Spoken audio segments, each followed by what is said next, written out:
Sebelum cerita dimulai silahkan komen di kolom komentar dari daerah mana teman-teman menonton cerita ini. Jangan lupa like, komen, dan subscribe agar Harap Sabar Channel semakin berkembang. Lina adalah wanita yang tenang dan lembut, dengan senyum yang selalu menghiasi wajahnya meski di tengah situasi sulit. Matanya yang teduh menyimpan kebijaksanaan, seolah bisa melihat jauh ke dalam hati orang lain. Rambutnya yang panjang selalu diikat sederhana, mencerminkan kepribadiannya yang tidak suka berlebihan. Ia lahir dari keluarga sederhana di kampung, dibesarkan dengan nilai-nilai kerja keras dan rendah hati. Sejak kecil, Lina dikenal sebagai anak yang pendiam tapi cerdas, selalu menemukan cara untuk membantu keluarganya meski dengan sumber daya yang terbatas.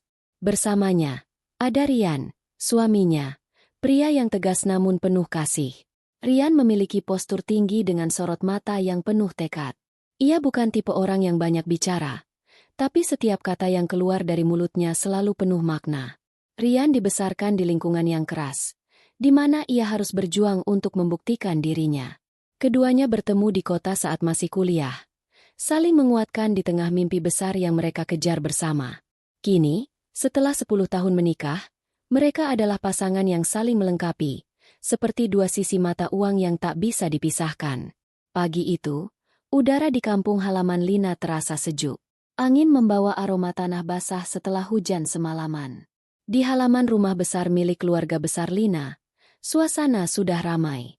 Hari ini adalah acara reuni keluarga tahunan, momen yang selalu dinanti-nanti oleh kerabat dari berbagai penjuru.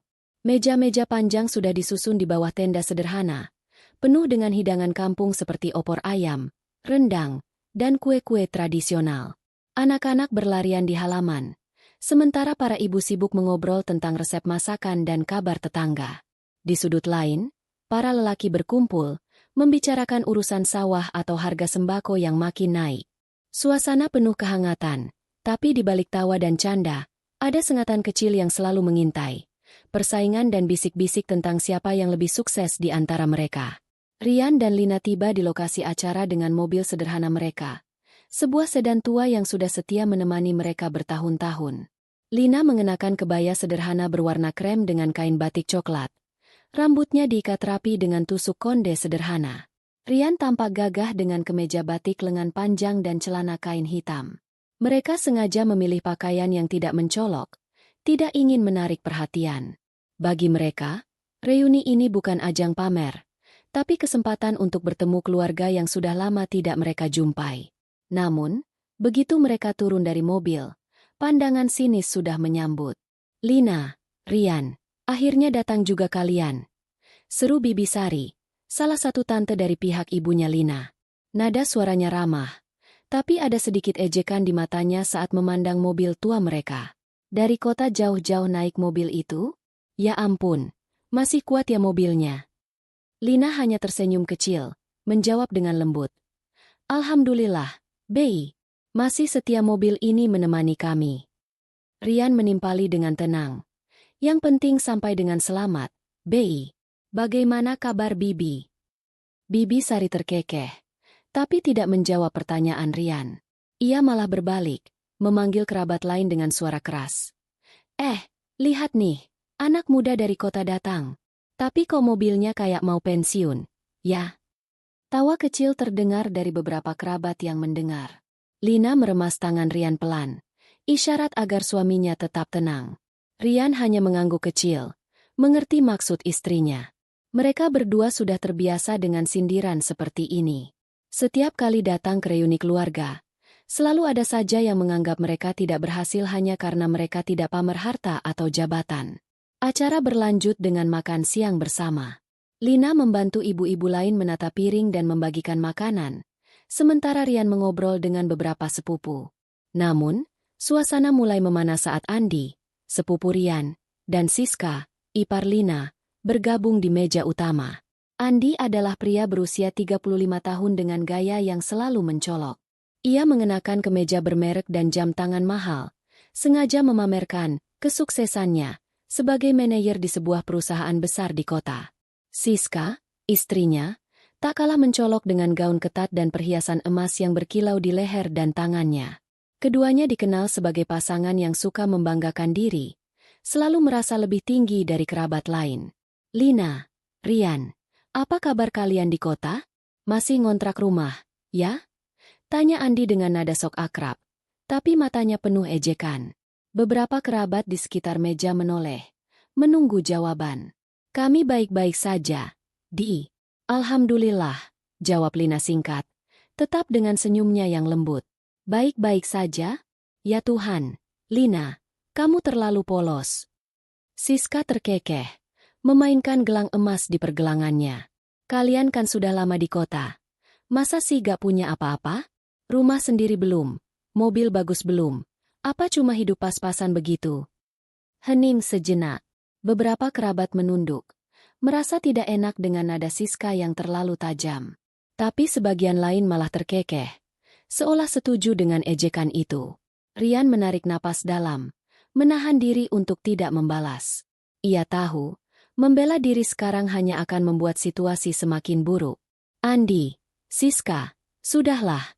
Kita di sini untuk berkumpul, bukan untuk membanding-bandingkan, ujar Pak Haji Umar, salah satu tetua keluarga, mencoba meredakan suasana. Pak Haji, saya cuma bercanda kok. Andi mengangkat tangan, pura-pura tak bersalah. Lagi pula, saya kan cuma kasihan sama Rian dan Lina. Mereka kan dulu katanya punya mimpi besar. Tapi kok sekarang ya gitu deh. Kata-kata Andi seperti pisau yang menusuk hati Lina. Ia teringat masa-masa sulit ketika ia dan Rian merintis hidup di kota. Berjuang dari nol dengan kerja keras dan doa. Tapi ia juga tahu, apa yang mereka capai sekarang jauh melebihi apa yang Andi dan Siska bayangkan. Hanya saja, Lina dan Rian memilih untuk tidak memamerkannya. Sudah, Di. Kita nikmati saja makanannya, kata Rian dengan suara datar. Tapi ada kekuatan di balik ketenangannya. Ia memandang Andi sekilas, seolah ingin mengatakan bahwa waktu akan menjawab semua. Acara berlanjut. Tapi hinaan tidak berhenti. Saat sesi foto keluarga, Siska sengaja mendorong Lina ke pinggir, berkata dengan nada manis tapi penuh sindiran. Lina, kamu berdiri di belakang saja, ya. Biar yang bajunya bagus di depan. Tawa kecil terdengar lagi dari beberapa kerabat. Lina hanya mengangguk, menahan rasa sakit di hatinya. Malam menjelang, acara mulai mereda. Rian dan Lina memutuskan untuk pulang lebih awal. Tidak ingin terus menjadi sasaran ejekan. Di dalam mobil, Lina menatap keluar jendela, matanya berkaca-kaca. Rian meraih tangannya, menggenggamnya erat. Jangan dengarkan mereka. Lin, kita tahu siapa kita sebenarnya, ujar Rian dengan suara lembut tapi penuh keyakinan. Lina mengangguk, menyeka air matanya. Aku tahu, Mas. Tapi, kenapa mereka begitu jahat? Kita tidak pernah mengganggu mereka. Rian tersenyum tipis. Biar waktu yang menjawab. Mereka akan tahu, pada saatnya. Mobil tua mereka melaju meninggalkan kampung, membawa Rian dan Lina kembali ke kota, ke dunia mereka yang sebenarnya. Di balik penampilan sederhana mereka, tersimpan rahasia besar. Mereka adalah pemilik NextGen Corp, perusahaan teknologi terbesar di kota itu. Dan di antara karyawan perusahaan itu, ada Andi dan Siska, yang tanpa sadar bekerja untuk pasangan yang mereka hina. Malam itu, di dalam hati Rian dan Lina, sebuah tekad terbentuk. Mereka akan menunjukkan kebenaran, tapi dengan cara yang elegan, tanpa perlu kata-kata. Perjalanan pulang dari kampung ke kota terasa panjang bagi Lina. Di dalam mobil tua mereka, suasana hening, hanya suara mesin yang setia bergumam. Lina menatap keluar jendela, memandangi lampu-lampu jalan yang berkelap-kelip di kejauhan. Wajahnya masih menyimpan jejak kekecewaan dari hinaan yang ia dan Rian terima di reuni keluarga. Rian, yang duduk di sampingnya memegang kemudi, sesekali melirik istrinya. Ia tahu Lina sedang berjuang menahan perasaan, meski senyum kecil masih menghiasi wajah lembutnya. Masih memikirkan tadi? Tanya Rian lembut. Suaranya memecah keheningan. Lina menghela napas, lalu menoleh ke arah suaminya. Bukan cuma tadi, Mas. Setiap tahun sama. Mereka selalu menganggap kita tidak punya apa-apa. Aku cuma sedih. Kenapa keluarga sendiri bisa sejahat itu? Rian mengangguk. Tangannya meraih tangan Lina dan menggenggamnya erat. Aku tahu, Lin. Tapi kita punya alasan kenapa kita memilih hidup sederhana. Kita tidak perlu membuktikan apa-apa kepada mereka. Lina tersenyum tipis, tapi matanya masih berkaca-kaca. Aku tahu, Mas. Tapi kadang aku ingin mereka tahu siapa kita sebenarnya. Bukan untuk pamer, tapi supaya mereka berhenti menghina kita. Rian menatap lurus ke jalan. Wajahnya tenang tapi penuh tekad. Waktunya akan tiba. Lin, kita akan tunjukkan, tapi dengan cara kita. Mobil mereka akhirnya memasuki garasi rumah sederhana di pinggiran kota. Rumah itu kecil, bercat putih dengan halaman depan yang dipenuhi tanaman bunga kesukaan Lina. Dari luar, tidak ada yang istimewa dari rumah ini. Tetangga mengira Rian dan Lina hanyalah pasangan biasa yang hidup pas-pasan. Tapi di balik dinding-dinding sederhana itu, tersimpan rahasia besar yang bahkan keluarga mereka sendiri tidak tahu. Rian dan Lina adalah pendiri NextGen Corp, perusahaan teknologi terbesar di kota itu. Bermula dari sebuah ide kecil saat mereka masih kuliah, NextGen kini menjadi raksasa di bidang pengembangan aplikasi dan solusi digital, dengan klien dari berbagai penjuru negeri. Rian, dengan kejeniusannya di bidang teknologi, merancang sistem inti perusahaan, sementara Lina, dengan kecerdasannya dalam manajemen dan pemasaran, membawa NextGen ke puncak kesuksesan. Mereka berdua adalah otak di balik perusahaan yang kini mempekerjakan ratusan orang, termasuk, tanpa sepengetahuan mereka, Andi dan Siska, dua kerabat yang menghina mereka di reuni keluarga. Di dalam ruang tamu yang hangat, Lina duduk di sofa sambil menyeruput teh hangat. Rian bergabung dengannya, membawa laptop yang selalu setia menemaninya. Layar laptop menampilkan laporan terbaru dari NextGen Corp, angka pendapatan yang melonjak, proyek baru dengan perusahaan multinasional, dan rencana ekspansi ke pasar internasional. Lina memandang layar itu, lalu menghela napas. Kadang aku masih tidak percaya. Mas, dari nol, kita bisa sampai di sini. Ujar Lina, suaranya penuh rasa syukur. Rian tersenyum, memandang istrinya dengan penuh kasih. Kita berjuang bersama, Lin. Setiap tetes keringat, setiap malam tanpa tidur, semua itu worth it. Lina mengangguk, tapi wajahnya masih menyimpan kegelisahan. Tapi kenapa kita harus sembunyikan ini dari keluarga? Kalau mereka tahu, mungkin mereka tidak akan berani bicara seperti tadi. Rian menutup laptopnya, lalu menatap Lina dengan serius. Lin, kita memilih hidup sederhana karena kita ingin tetap jadi diri kita. Kita tidak ingin kesuksesan mengubah kita, seperti yang terjadi pada Andi dan Siska. Mereka lupa daratan karena merasa punya jabatan dan uang. Aku tidak mau kita jadi seperti itu. Lina tersenyum, terenyuh dengan kata-kata suaminya. Ia tahu Rian benar. Mereka pernah berjanji, saat masih berjuang di kamar kos kecil bertahun-tahun lalu, bahwa mereka tidak akan membiarkan kesuksesan membuat mereka lupa diri. Tapi malam ini, setelah hinaan yang begitu menyakitkan, Lina merasa goyah. Aku cuma ingin mereka menghormati kita. Mas, aku tidak tahan melihat mereka menertawakan kita, seolah kita tidak punya harga diri. Ujar Lina, suaranya bergetar. Rian merangkul istrinya, membiarkan Lina bersandar di dadanya. Aku janji, Lin, mereka akan tahu siapa kita. Tapi kita tidak akan turun ke level mereka. Kita akan tunjukkan dengan tindakan, bukan dengan kata-kata. Malam itu, di kantor pusat NextGen Corp yang megah di tengah kota, lampu-lampu masih menyala meski waktu sudah larut. Gedung kaca itu adalah simbol kesuksesan Rian dan Lina, dengan logo NextGen yang bersinar di puncak bangunan. Di lantai paling atas, ruang kerja Rian dan Lina dipenuhi penghargaan dan plakat atas inovasi mereka. Tapi tidak ada foto mereka di dinding. Tidak ada papan nama yang menyebut mereka sebagai pemilik. Mereka sengaja menjaga identitas mereka tetap rahasia, bahkan dari sebagian besar karyawan. Hanya beberapa orang kepercayaan, seperti asisten pribadi mereka, Bu Ratna, yang tahu siapa mereka sebenarnya. Di antara ratusan karyawan NextGen, ada Andi, yang bekerja sebagai manajer di divisi pemasaran, dan Siska, yang menjabat sebagai koordinator di bagian sumber daya manusia. Keduanya dikenal sebagai karyawan yang arogan, sering memamerkan jabatan mereka dan meremehkan rekan kerja yang dianggap lebih rendah. Andi sering membual tentang hubungannya dengan petinggi perusahaan, Padahal ia bahkan tidak pernah bertemu Rian atau Lina secara langsung. Siska, di sisi lain, kerap menggunakan posisinya untuk mendapatkan keuntungan pribadi, seperti meminta bonus dari vendor tanpa sepengetahuan atasan. Rian dan Lina, dari balik layar, tahu semua kelakuan mereka. Laporan dari Bu Ratna dan tim pengawas internal sering menyebut nama Andi dan Siska, lengkap dengan bukti pelanggaran etika kerja.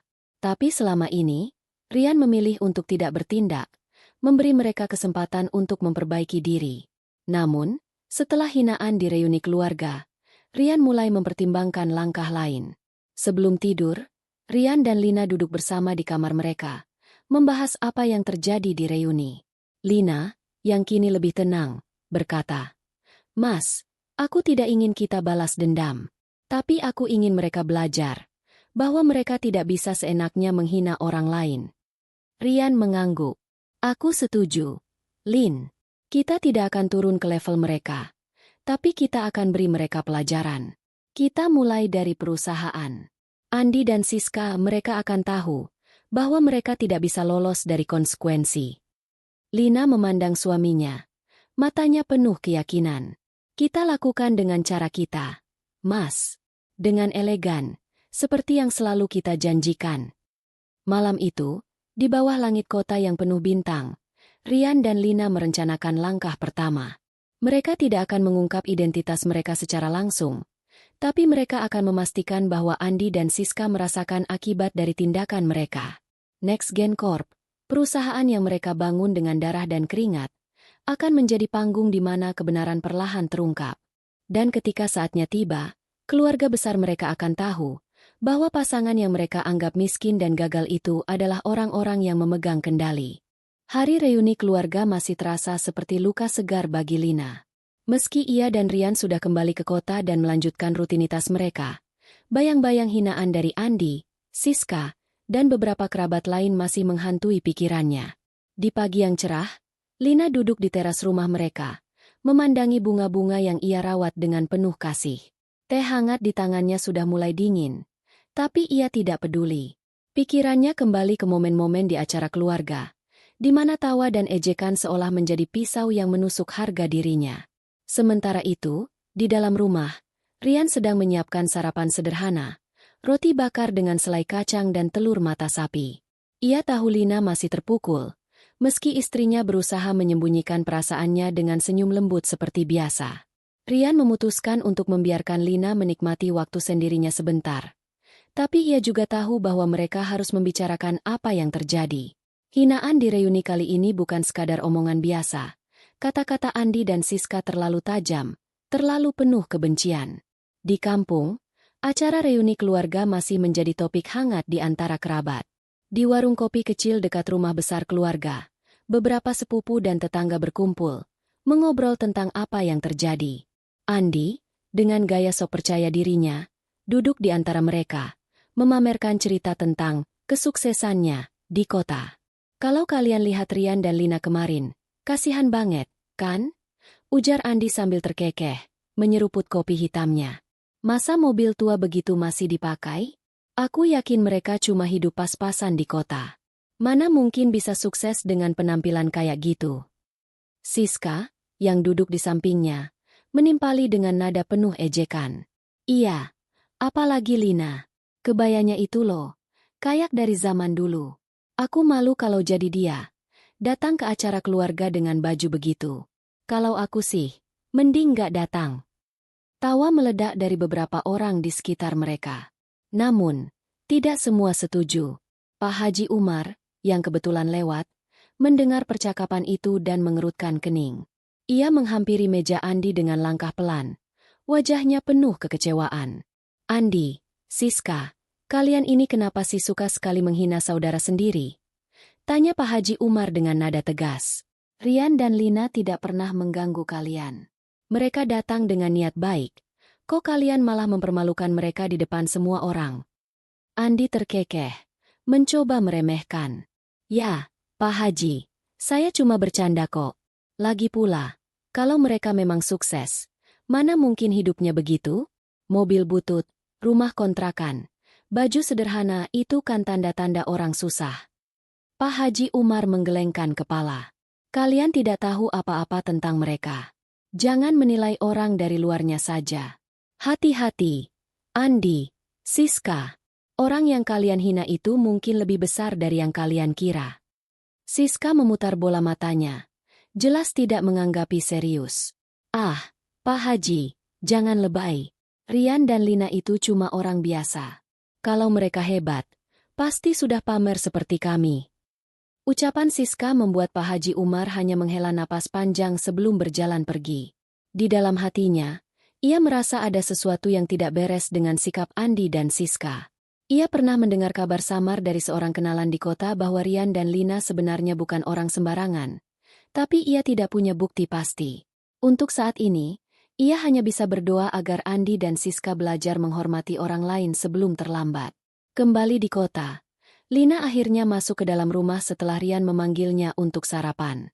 Mereka duduk di meja makan kecil. Suasana masih agak hening. Rian memandang Lina, mencoba mencairkan suasana. Roti bakarnya enak, kan? Aku tambahin selai ekstra buat kamu. Ujar Rian dengan senyum kecil, berusaha menggoda. Lina tersenyum, tapi senyumnya tidak secerah biasanya. Enak, Mas. Makasih ya, jawabnya pelan. Lalu menunduk, memainkan garpu di tangannya. Rian tahu inilah saatnya untuk bicara. Lin, aku tahu kamu masih kepikiran soal reuni. Aku juga kesal, kok. Tapi kita harus tetap tenang. Kalau kita balas sekarang, kita cuma akan jadi seperti mereka. Lina mengangguk, tapi matanya tiba-tiba berkaca-kaca. Aku tahu, Mas. Aku tidak mau balas dendam. Tapi, tadi, saat Siska bilang aku berdiri di belakang untuk foto, rasanya aku tidak dianggap. Seperti aku bukan bagian dari keluarga. Dan Andi dia bilang kita gagal. Mas. Padahal dia tidak tahu apa-apa tentang perjuangan kita. Nada Lina mulai meninggi. Emosinya yang selama ini ia tahan akhirnya meluap.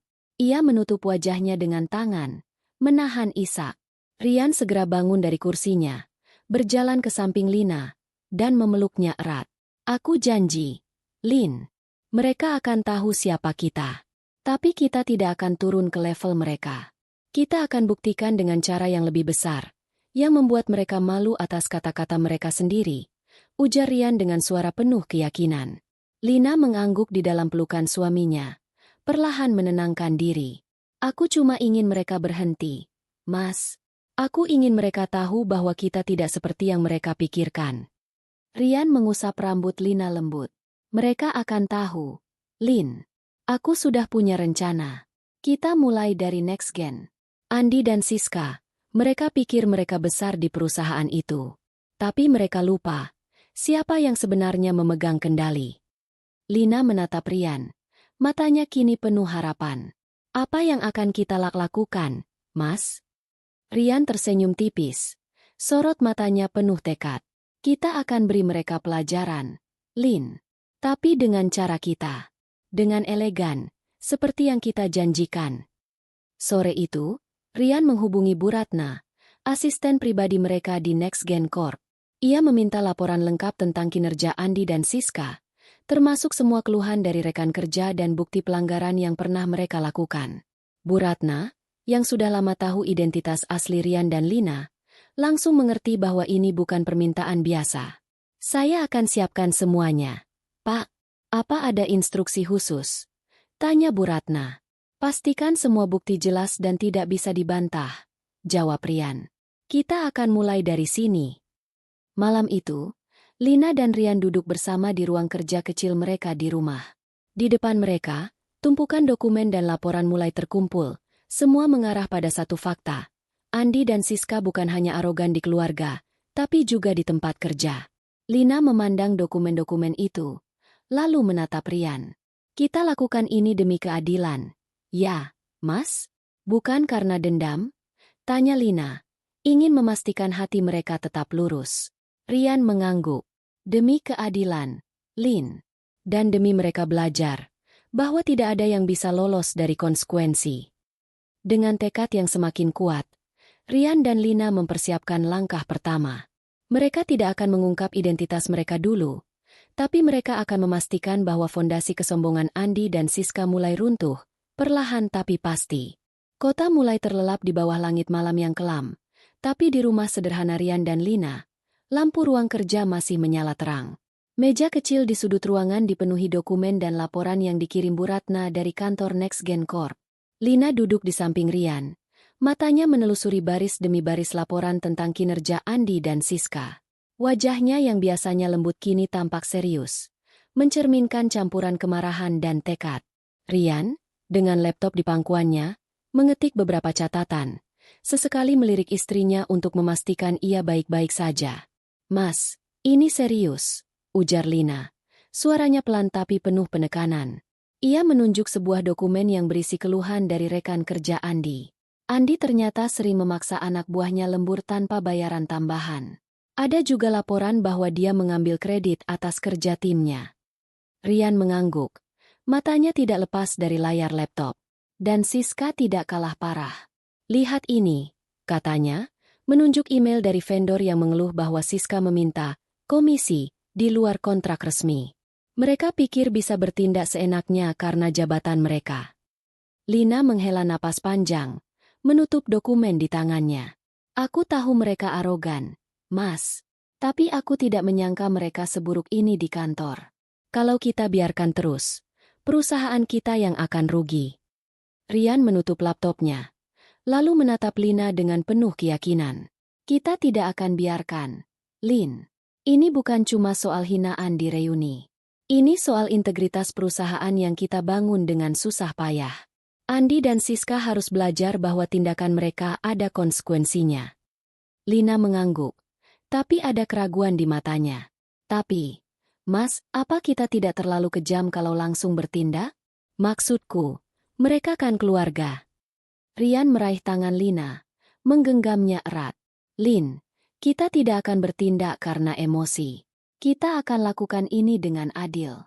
Mereka akan dapat apa yang pantas mereka terima berdasarkan tindakan mereka sendiri. Kita cuma mempercepat prosesnya." Lina tersenyum tipis, merasa tenang dengan kata-kata suaminya. Ia tahu Rian selalu punya cara untuk menjaga keseimbangan antara keadilan dan kebaikan. "Jadi, apa rencanamu, Mas?" tanyanya, kini dengan nada lebih mantap. Rian bersandar di kursi. Matanya menyipit seolah sedang memvisualisasikan langkah-langkah di kepalanya. "Pertama, kita akan lakukan evaluasi menyeluruh di Next Gen. Kita minta tim internal untuk meneliti kinerja semua karyawan. Tapi fokus utama pada Andi dan Siska. Semua pelanggaran yang sudah terdeteksi akan kita jadikan dasar untuk tindakan disiplin. Dan kalau ternyata pelanggarannya cukup berat?" tanya Lina, alisnya terangkat. Rian tersenyum kecil, tapi ada ketegasan di wajahnya. Kalau pelanggarannya cukup berat, mereka akan keluar dari perusahaan. Tapi kita lakukan sesuai prosedur, supaya tidak ada yang bisa menuduh kita tidak adil. Lina mengangguk, mulai memahami arah rencana suaminya. "Tapi, Mas, mereka kan tidak tahu kita pemilik Next Gen. Kalau mereka dipecat, mereka tidak akan langsung sadar ini ada hubungannya dengan kita." "Itulah poinnya, Lin," jawab Rian, nadanya penuh strategi. "Kita tidak perlu mengungkap siapa kita sekarang. Biarkan mereka merasakan akibatnya dulu. Ketika waktunya tiba, mereka akan tahu sendiri. Dan itu akan lebih menyakitkan daripada kalau kita pamer sekarang." Lina memandang Rian dengan kagum. Suaminya selalu punya cara untuk berpikir beberapa langkah ke depan. Seperti pemain catur yang sabun menunggu momen tepat untuk menyudahi permainan. "Kamu benar, Mas. Biar mereka belajar dari kesalahan mereka sendiri." Pagi berikutnya, Rian mengadakan rapat virtual dengan Bu Ratna dan beberapa petinggi Next Gen yang tahu identitas asli mereka. Dalam rapat itu, Rian dengan tegas memerintahkan evaluasi menyeluruh di semua divisi, dengan alasan untuk meningkatkan efisiensi dan integritas perusahaan. Ia sengaja tidak menyebut nama Andi atau Siska, tapi memastikan bahwa laporan tentang mereka akan mendapat perhatian khusus. "Bu Ratna, saya ingin semua bukti pelanggaran dikumpulkan dengan rapi. Tidak boleh ada celah untuk mereka membela diri dengan alasan tidak jelas," ujar Rian dengan suara yang tenang tapi penuh otoritas. Bu Ratna, yang sudah bekerja dengan Rian dan Lina selama bertahun-tahun, mengangguk. Saya paham, Pak. Saya akan koordinasikan dengan tim internal. Kalau boleh tahu, apa ada alasan khusus untuk evaluasi ini? Rian tersenyum tipis. Katakan saja kita ingin memastikan NextGen tetap menjadi tempat yang adil dan profesional untuk semua karyawan. Setelah rapat selesai, Lina bergabung dengan Rian di ruang kerja. Ia membawa 2 cangkir kopi, 1 untuk dirinya dan 1 untuk suaminya. Jadi, langkah pertama sudah dimulai. Tanyanya sambil menyerahkan cangkir. Rian mengangguk, menyeruput kopi dengan puas. Ya, Lin. Sekarang kita tunggu hasilnya. Kalau laporan yang kita punya benar, Andi dan Siska tidak akan bisa berkelit. Lina duduk di samping Rian, memandang suaminya dengan penuh percaya. Aku cuma ingin mereka sadar, Mas, bahwa mereka tidak bisa terus menghina orang lain tanpa akibat. Rian merangkul pundak Lina. Mereka akan sadar, Lin. Dan bukan cuma mereka. Keluarga besar kita juga akan tahu bahwa kita bukan orang yang mereka pikirkan. Sementara itu, di kantor NextGen Corp, suasana mulai berubah. Kabar tentang evaluasi menyebar di antara karyawan, menciptakan ketegangan di beberapa divisi. Andi, yang sedang memimpin rapat di ruang pemasaran, tampak tidak peduli. Ia malah membual kepada timnya tentang hubungan baiknya dengan petinggi perusahaan, seolah evaluasi itu tidak akan menyentuhnya. Tenang saja, evaluasi ini cuma formalitas, ujar Andi dengan nada sok percaya diri. Orang seperti saya tidak mungkin disentuh. Lagi pula, siapa yang berani macam-macam sama saya? Di divisi sumber daya manusia, Siska juga tidak kalah arogan. Ia mengabaikan email dari tim evaluasi yang meminta dokumen terkait kinerjanya, malah sibuk mengobrol dengan rekan-rekannya tentang rencana liburannya yang mewah. Evaluasi? Ah, itu cuma gertakan. Saya sudah bertahun-tahun di sini. Mana mungkin mereka berani pecat saya? Katanya sambil terkekeh. Namun, di balik layar, tim evaluasi yang dipimpin Bu Ratna bekerja dengan cepat dan teliti. Bukti demi bukti dikumpulkan. Email keluhan dari rekan kerja, catatan pelanggaran etika, hingga transaksi mencurigakan yang melibatkan Andi dan Siska. Semua dokumen itu dikirim langsung ke Rian dan Lina, yang menelitinya dengan penuh perhatian. Malam itu, setelah seharian bekerja, Rian dan Lina duduk bersama di ruang makan. Mereka tidak bicara banyak, tapi ada rasa puas di hati mereka. Rencana mereka mulai berjalan, dan fondasi kesombongan Andi dan Siska perlahan mulai retak. Mas, apa yang akan kita lakukan kalau mereka benar-benar dipecat? Tanya Lina, suaranya penuh rasa ingin tahu. Rian memandang istrinya dengan senyum penuh makna. Kita biarkan mereka merasakan akibatnya dulu, Lin. Setelah itu, kita lihat apakah mereka punya hati untuk menyesal. Lina mengangguk, merasa yakin bahwa mereka berada di jalan yang benar. Dengan setiap langkah yang mereka ambil, kebenaran tentang siapa mereka sebenarnya semakin dekat untuk terungkap. Dan ketika saat itu tiba, Andi, Siska, dan seluruh keluarga besar akan tahu bahwa pasangan yang mereka hina adalah orang-orang yang memegang kendali atas hidup mereka. 3 minggu berlalu sejak reuni keluarga yang penuh drama.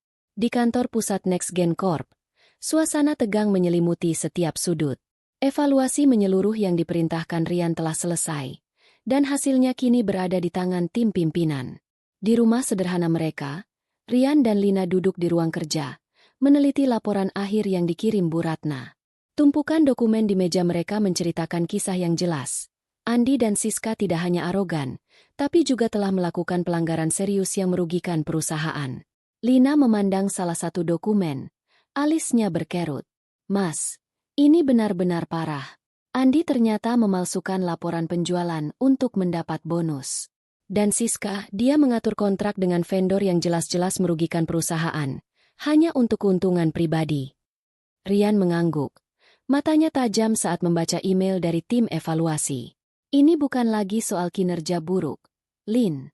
Ini pelanggaran etika yang tidak bisa ditoleransi. Kalau kita biarkan, karyawan lain akan berpikir mereka juga bisa lolos dengan tindakan seperti ini. Lina menghela napas. Ada sedikit rasa iba di hatinya.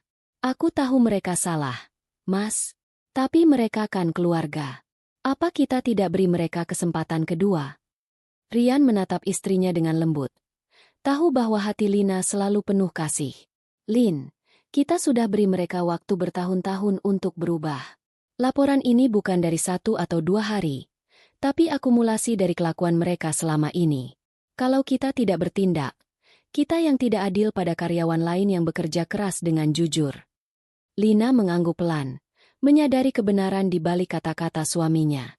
Kamu benar, Mas. Kita lakukan sesuai prosedur.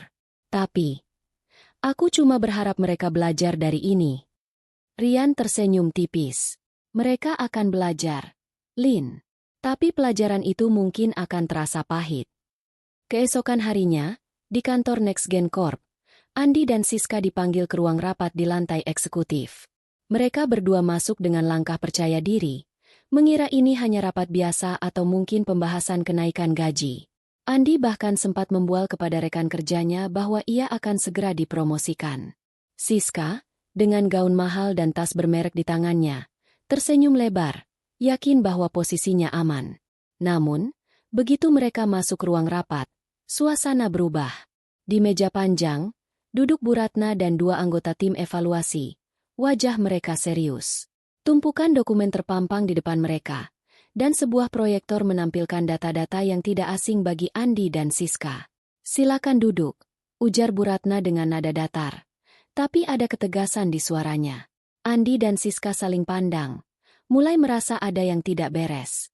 Ini soal apa, Bu? Kok kayak serius banget? Tanya Andi, mencoba tertawa untuk mencairkan suasana. Bu Ratna tidak tersenyum. Ia membuka dokumen di depannya dan mulai berbicara. Bapak Andi dan Ibu Siska, berdasarkan evaluasi menyeluruh yang dilakukan tim, kami menemukan sejumlah pelanggaran serius yang kalian lakukan selama bekerja di NextGen Corp. Wajah Andi memucat, tapi ia masih berusaha membela diri. Pelanggaran? Bu, ini pasti salah paham. Saya sudah bertahun-tahun di sini. Mana mungkin saya melakukan sesuatu yang salah? Siska menimpali dengan nada tinggi.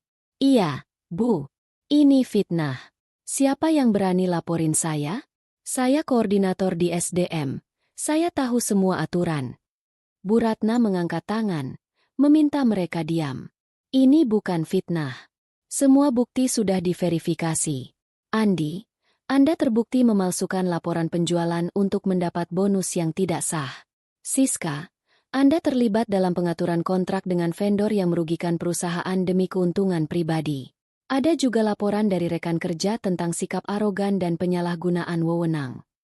Proyektor mulai menampilkan email, dokumen, dan tangkapan layar yang membuktikan setiap tuduhan. Andi dan Siska terdiam. Wajah mereka berubah dari percaya diri menjadi panik. Andi mencoba berbicara, tapi suaranya terbata-bata. Bu, ini pasti ada kesalahan. Saya bisa jelaskan. Tidak ada yang perlu dijelaskan, potong Bu Ratna. Keputusan sudah dibuat oleh pimpinan.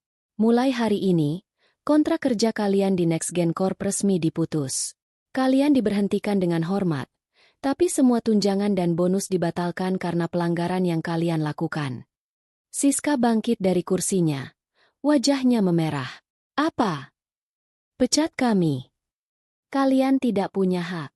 Saya akan lapor ke pimpinan. Saya kenal orang-orang penting di sini. Bu Ratna memandang Siska dengan dingin.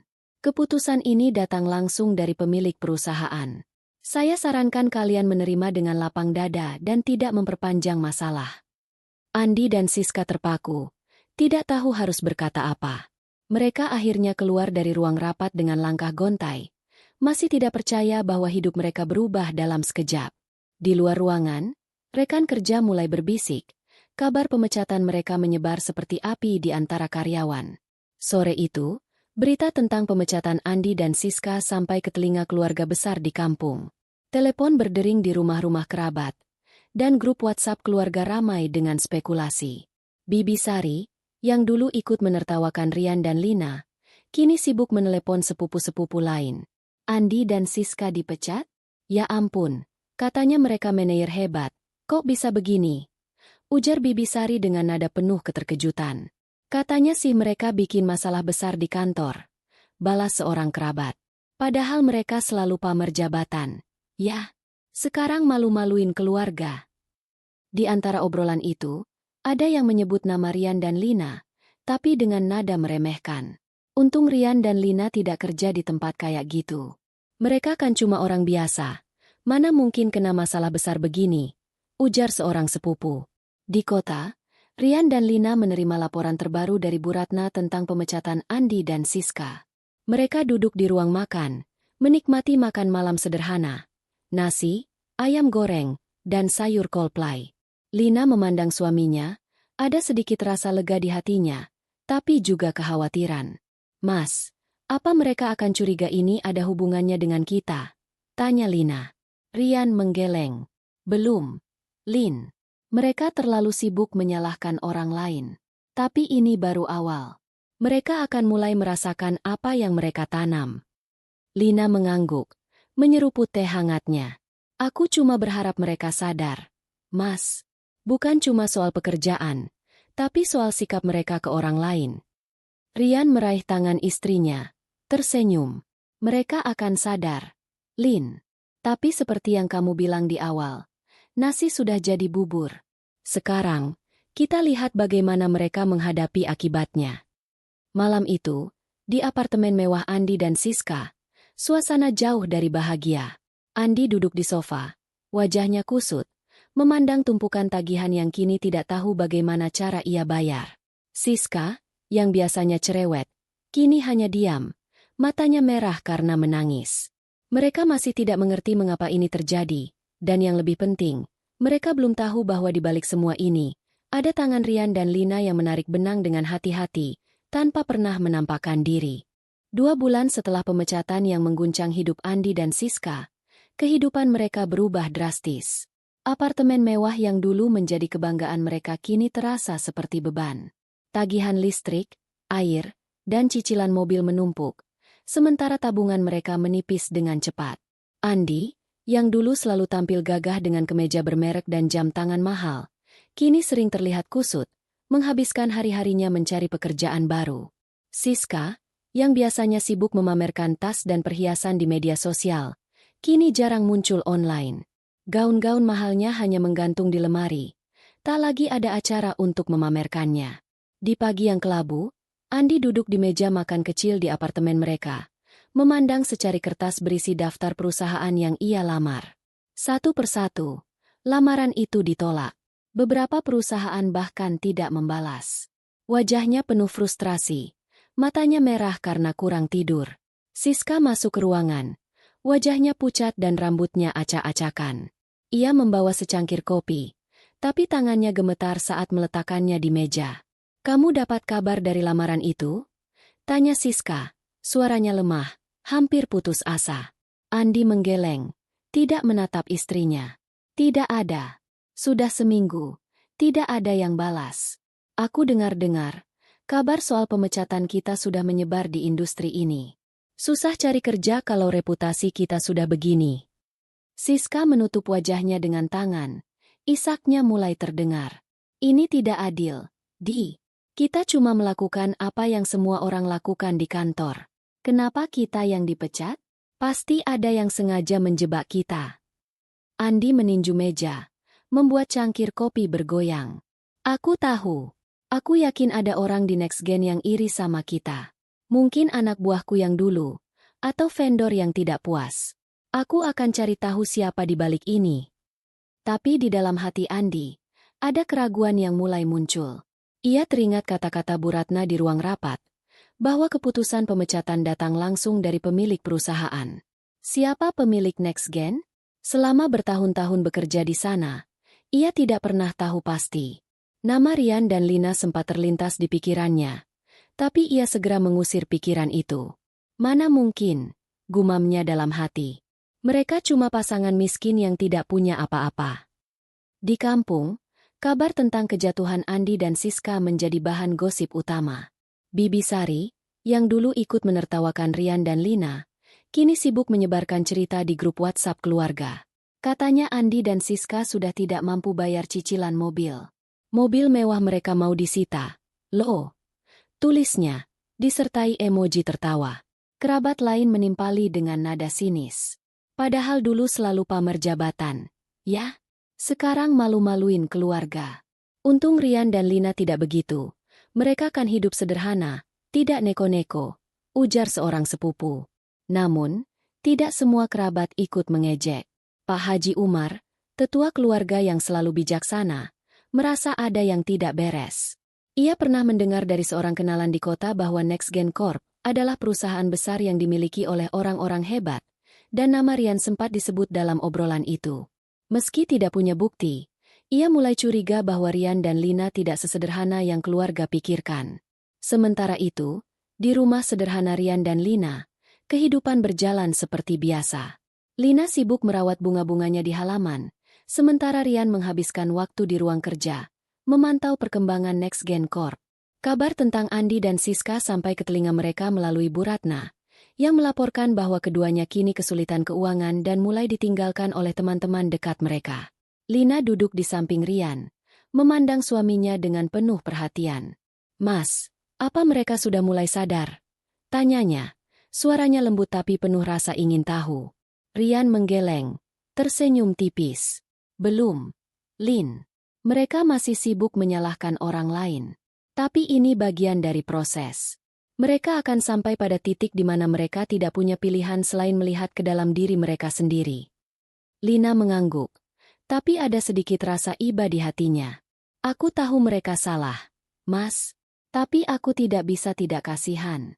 Mereka kehilangan segalanya sekarang." Rian meraih tangan istrinya, menggenggamnya erat.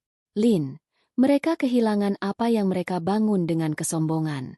Kita tidak melakukan ini untuk menghancurkan mereka, tapi untuk memberi pelajaran. Kalau mereka punya hati, mereka akan belajar dari ini." Di apartemen Andi dan Siska, suasana semakin suram. Malam itu, mereka menerima surat peringatan dari bank, mengancam akan menyita mobil mereka jika cicilan tidak segera dilunasi. Siska menangis terseduh-seduh, memeluk Andi yang hanya bisa diam, wajahnya penuh kekalahan. "Kita harus lakukan sesuatu, Di," ujar Siska, suaranya parau. "Kita tidak bisa terus begini. Mungkin kita minta bantuan keluarga." Andi menggeleng keras. "Minta bantuan? Setelah mereka semua menertawakan kita? Tidak mungkin, Ca. Aku punya harga diri." Siska memandang suaminya dengan mata merah. "Harga diri apa lagi, Di? Kita sudah tidak punya apa-apa. Kalau bukan keluarga, siapa lagi yang akan bantu kita?" Kata-kata Siska membuat Andi terdiam. Untuk pertama kalinya, ia mulai memikirkan kemungkinan yang selama ini ia tolak, meminta bantuan dari Rian dan Lina. Ia teringat wajah tenang Rian di reuni, senyum lembut Lina yang tidak pernah membalas hinaan mereka. Ada sesuatu di dalam dirinya yang berkata bahwa pasangan itu mungkin tahu lebih banyak dari yang mereka tunjukkan. "Rian dan Lina," gumam Andi, hampir tidak terdengar.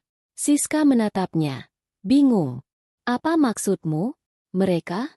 Orang miskin itu? Apa yang bisa mereka lakukan untuk kita?"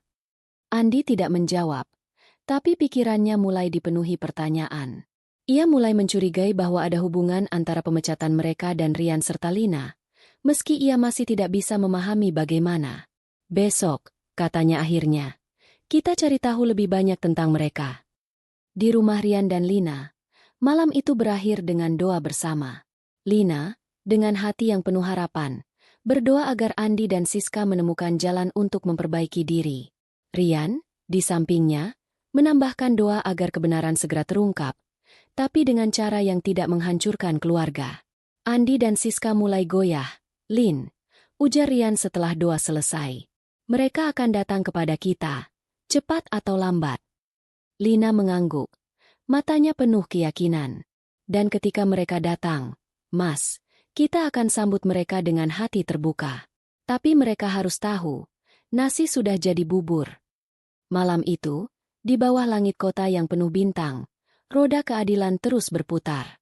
Andi dan Siska, tanpa mereka sadari, semakin dekat dengan kebenaran yang akan mengubah cara mereka memandang Rian dan Lina, dan diri mereka sendiri, selamanya. Hujan gerimis membasahi kota di pagi yang kelabu. Di apartemen Andi dan Siska, Suasana semakin suram. Meja makan dipenuhi surat-surat tagihan yang belum terbayar, dan lemari es hampir kosong.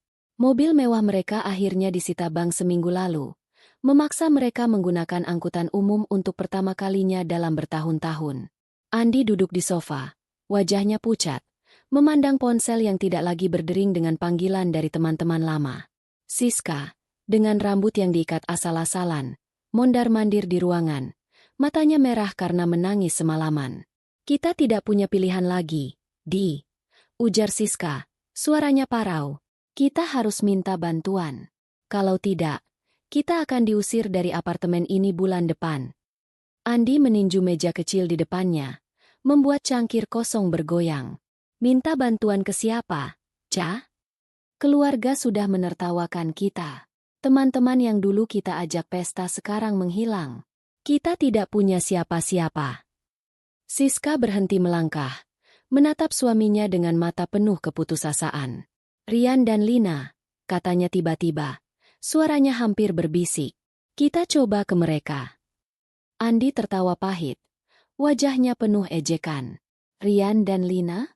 Pasangan miskin yang kita hina di reuni? Apa yang bisa mereka lakukan? Mereka sendiri hidup susah. Siska menggeleng.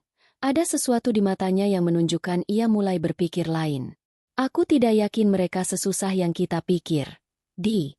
Ingat reuni itu? Mereka tidak pernah membalas hinaan kita. Mereka terlalu tenang, seolah tahu sesuatu yang kita tidak tahu.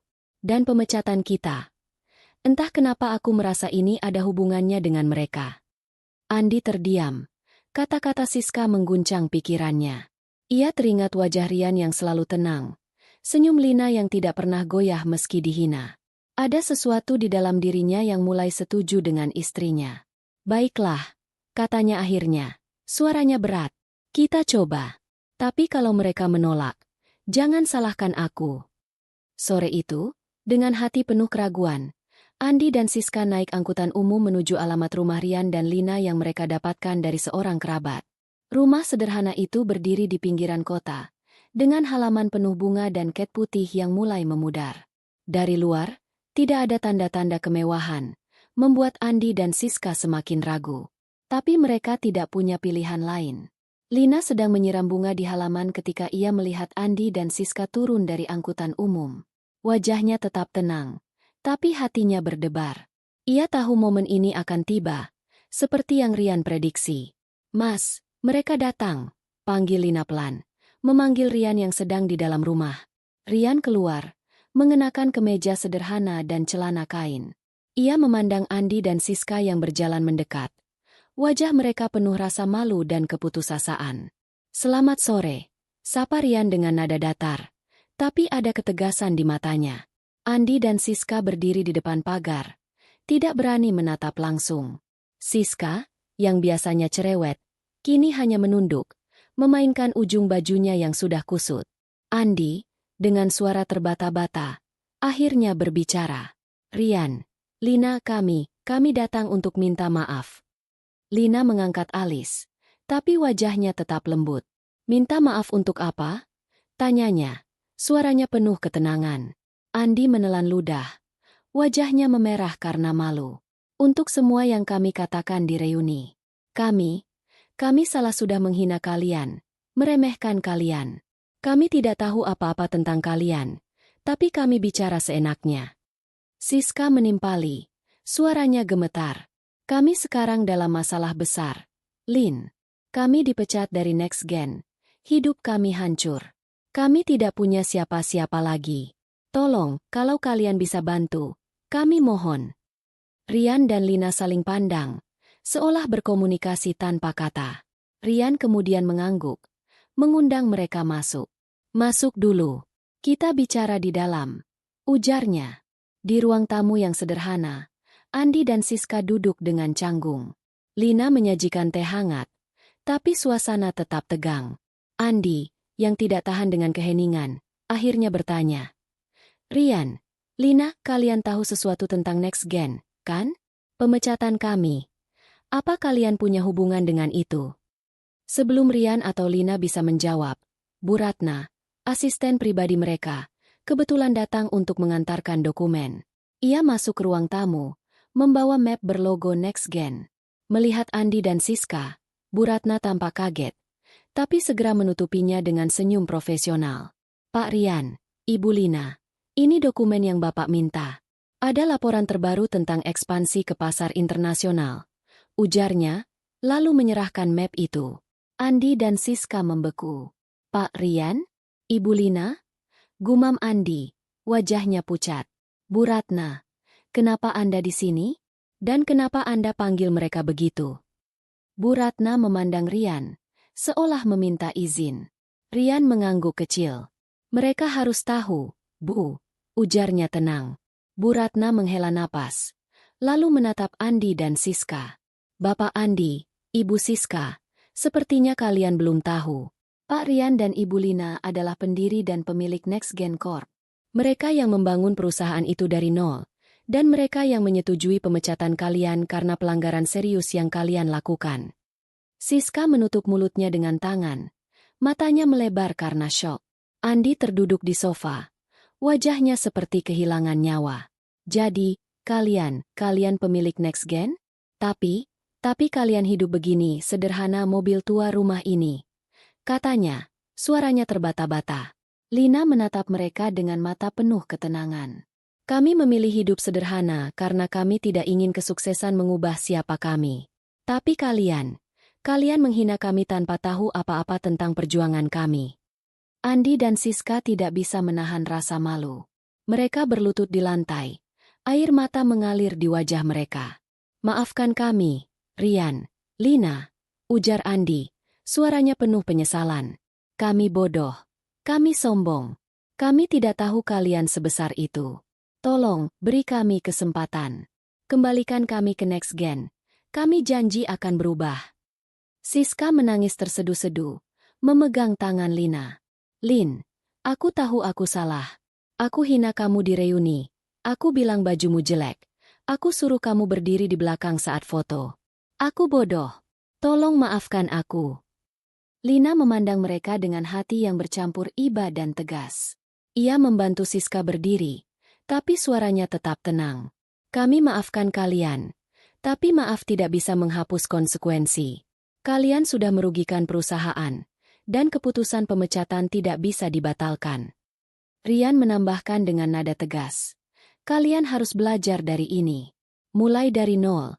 Seperti yang kami lakukan dulu. Kalau kalian sungguh-sungguh ingin berubah, kalian akan menemukan jalan. Andi dan Siska hanya bisa menunduk. Air mata mereka jatuh ke lantai. Mereka tahu, nasi sudah menjadi bubur. Tidak ada jalan kembali ke NextGen, dan mereka harus menghadapi kenyataan bahwa kesombongan mereka telah menghancurkan hidup mereka. Malam itu, setelah Andi dan Siska pergi, Lina duduk di samping Rian di ruang tamu. Aku lega mereka akhirnya tahu, Mas. Tapi aku juga sedih melihat mereka begitu. Ujarnya pelan. Rian merangkul istrinya. Itu bagian dari pelajaran. Lin. Sekarang, kita fokus ke depan. Kita ajak keluarga besar untuk klarifikasi, supaya tidak ada lagi salah paham. Lina mengangguk. Hatinya kini lebih ringan. Kebenaran telah terungkap, dan meski pahit, ia tahu ini adalah langkah menuju perubahan, bukan hanya untuk Andi dan Siska, tapi untuk seluruh keluarga. Langit kota tampak cerah di pagi akhir pekan, seolah mencerminkan suasana hati Rian dan Lina yang kini lebih ringan. Setelah pengakuan dramatis Andi dan Siska, pasangan itu memutuskan untuk mengakhiri spekulasi dan bisik-bisik di antara keluarga besar. Mereka ingin menjelaskan kebenaran, bukan untuk menyombongkan diri, tapi untuk memberikan pelajaran bahwa menilai orang dari penampilan luar adalah kesalahan besar. Rian dan Lina mengundang beberapa kerabat dekat ke rumah sederhana mereka, termasuk Pak Haji Umar, Bibi Sari, dan beberapa sepupu yang hadir di reuni keluarga. Rumah kecil mereka dihias sederhana untuk acara ini. Meja di ruang tamu dipenuhi hidangan kampung seperti lontong sayur, sate ayam, dan kue basah yang Lina buat sendiri. Bunga-bunga di halaman tampak segar, menambah suasana hangat. Lina, mengenakan kebaya sederhana berwarna biru muda, menyambut tamu dengan senyum lembutnya. Rian, dengan kemeja batik yang rapi, berdiri di sampingnya, wajahnya tenang tapi penuh wibawa. Para kerabat tiba satu persatu, beberapa dengan wajah penuh rasa ingin tahu. Bibi Sari, yang dulu ikut mengejek mobil tua Rian dan Lina, tampak canggung saat melangkah masuk. Pak Haji Umar, dengan senyum bijaksana, mengangguk pada Rian, seolah sudah menduga apa yang akan terjadi. Kerabat lain berbisik, bertanya-tanya mengapa mereka diundang ke rumah yang tampak begitu sederhana. "Selamat datang, semuanya," sapa Lina dengan suara lembut namun tegas. "Terima kasih sudah meluangkan waktu untuk datang. Kami ingin bicara dari hati ke hati, sebagai keluarga." Para tamu duduk di ruang tamu yang sederhana, beberapa di sofa, beberapa di kursi tambahan yang disediakan. Rian berdiri di tengah, memandang mereka dengan mata penuh keyakinan. "Kami tahu, selama ini banyak dari kalian yang mengira kami hidup susah, tidak punya apa-apa. Kami tidak pernah membantah, karena kami memang memilih hidup sederhana. Tapi hari ini, kami ingin jujur, supaya tidak ada lagi salah paham." Bibi Sari memotong dengan nada ragu. "Maksud kalian apa, Rian? Kalian kan cuma, ya, hidup biasa-biasa saja, bukan?" Rian tersenyum tipis, lalu mengangguk pada Lina. Lina mengambil sebuah map dari meja, membukanya, dan menunjukkan beberapa dokumen dengan logo NextGen Corp. "Kami adalah pendiri dan pemilik NextGen Corp, perusahaan teknologi terbesar di kota ini. Kami membangunnya dari nol, dengan kerja keras dan doa. Tapi kami sengaja tidak memamerkannya, karena kami ingin tetap jadi diri kami yang dulu." Hening sejenak. Wajah-wajah kerabat berubah dari bingung menjadi syok. Bibi Sari memegang dadanya. Mulutnya terbuka lebar. "NextGen? Perusahaan besar itu? Kalian pemiliknya? Tapi mobil kalian, rumah ini." Pak Haji Umar tertawa kecil, mengangguk puas. "Saya sudah curiga dari dulu. Kalian terlalu tenang untuk orang yang tidak punya apa-apa. Alhamdulillah, kalian ternyata jauh lebih besar dari yang kami kira." Rian melanjutkan, suaranya tegas tapi tidak menghakimi. "Kami tidak mengundang kalian untuk pamer. Kami cuma ingin kalian tahu bahwa menilai orang dari penampilan itu salah.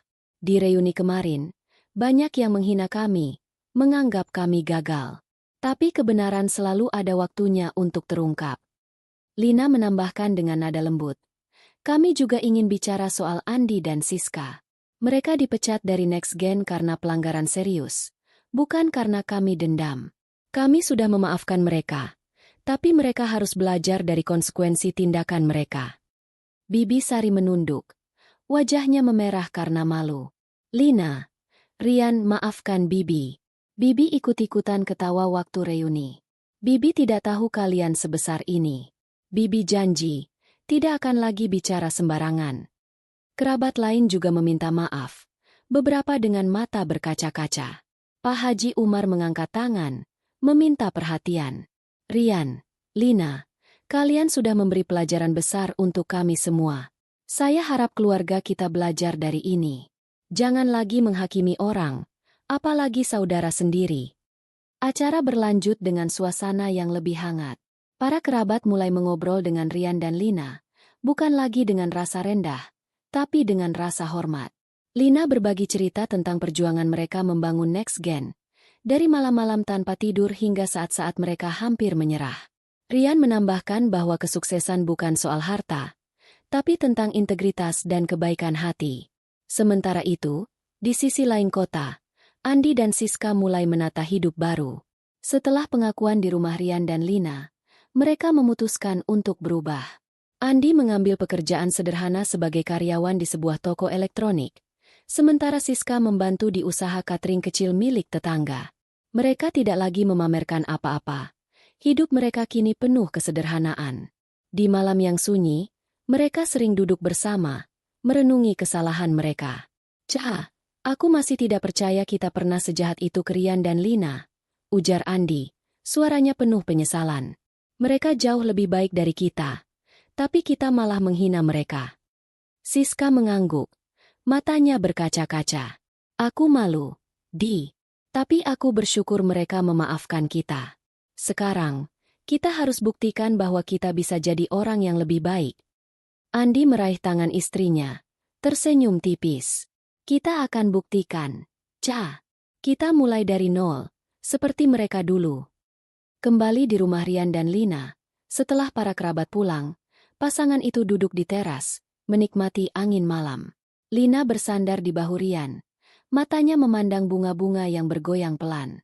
Mas, aku lega semuanya selesai. Keluarga sekarang tahu, dan Andi serta Siska mulai berubah. Rian mengangguk, mengusap rambut istrinya lembut. Ini bukan akhir, Lin. Ini awal baru untuk keluarga kita, dan untuk mereka. Kita tetap jalani hidup kita seperti biasa, dengan hati yang bersih. Lina tersenyum, hatinya penuh syukur. Seperti yang selalu kita janjikan, Mas. Dengan elegan, tanpa dendam.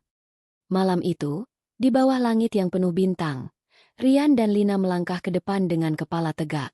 Next Gen Corp terus berkembang, tapi mereka tetap setia pada nilai-nilai yang membawa mereka ke puncak.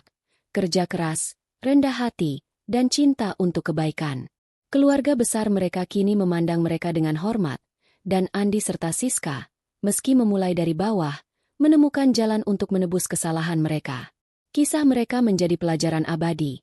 Jangan pernah meremehkan orang lain, karena di balik kesederhanaan, bisa tersimpan kebesaran yang tak terbayangkan. Dan bagi Rian dan Lina, hidup tetap sederhana, tapi penuh makna, seperti bunga di halaman yang mekar dengan indah dalam diam.